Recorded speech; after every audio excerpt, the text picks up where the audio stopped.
Subscribe कीजिए मेरे YouTube channel Sobia ji health and beauty tips को और बेल आइकन पर क्लिक करें हमारी लेटेस्ट वीडियो सबसे पहले देखने के लिए। बॉलीवुड अदाकार सलमान खान ने सोनम कपूर को शादी में नहायत कीमती कार तोहफे में दी है।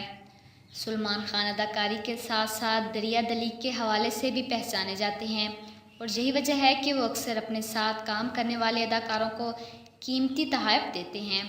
सलोमिया ने हाल ही में फिल्म प्रेम रतन धन पायो में अपने साथ काम करने वाली अदाकारा सोनम कपूर की शादी में शिरकत की, जहां उन्होंने शाहरुख खान, अनिल कपूर और रणवीर सिंह के साथ जमकर मौज मस्ती की। लेकिन अब भारतीय मीडिया में शादी में सलोमिया की जानिब से सोनम कपूर को कार तोहफे में देने की खबरें सामने आई हैं।